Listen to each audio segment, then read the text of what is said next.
Reading this, you'd think we finally got the perfect construction simulator. But look at the header, it's BeamNG.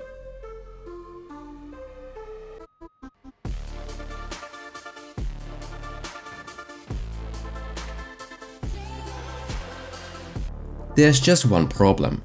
That review doesn't exist. Yet. I've wrote it myself to predict the flood of reviews we will see over the next months. Because after the release of update 0.38, that review isn't going to be fiction for much longer.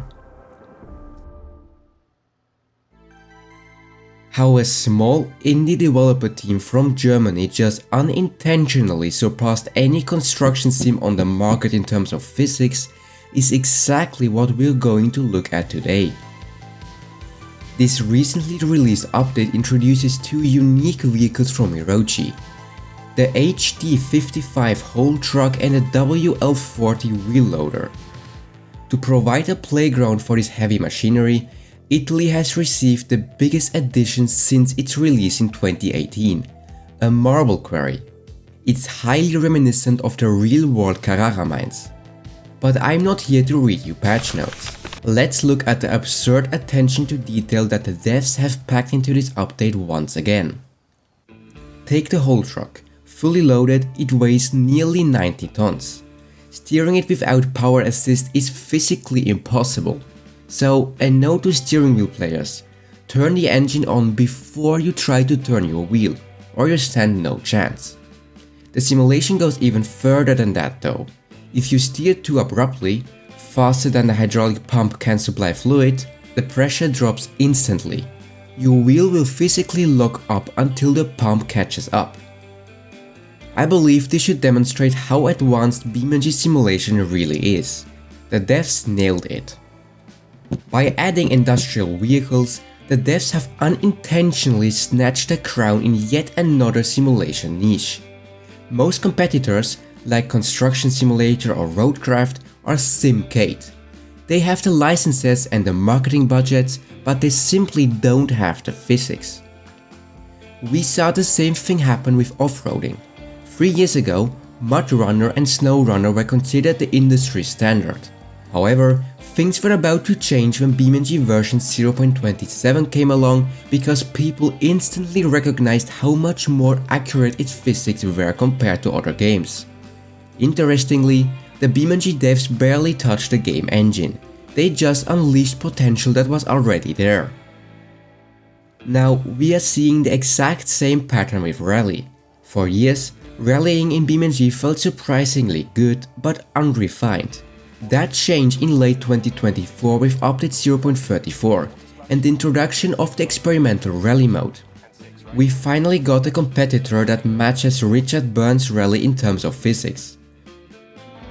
With Assetto Corsa Rally recently being published and arguably creating the most realistic rallying experience to date, BeamNG might not be at the very top anymore, but is certainly close to, if not on par with, proper dedicated titles.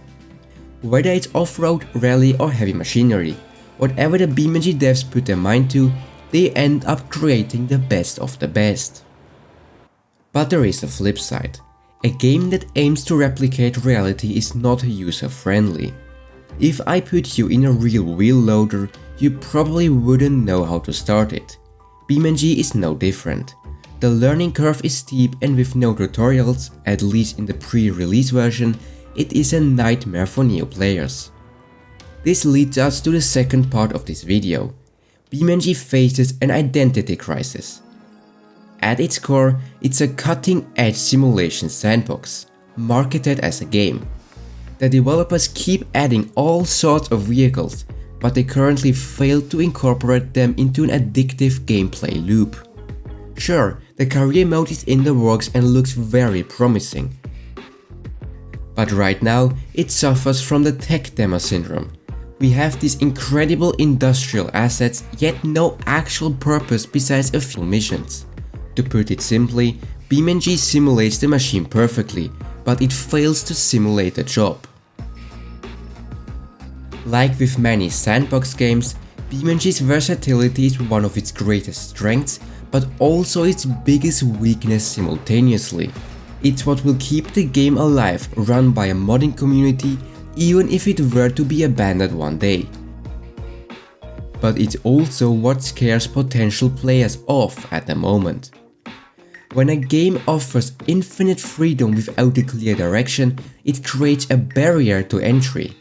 You are given dozens of tools, but without the game telling you why to use them, the sheer amount of possibilities can have a paralyzing effect.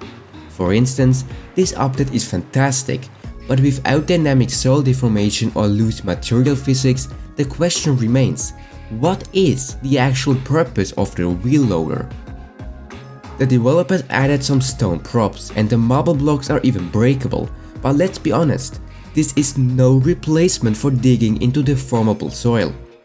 Please don't get me wrong, I am very well aware that terrain physics are not just something the devs can add spontaneously, but currently it feels as if the game engine holds so much more potential than is being displayed.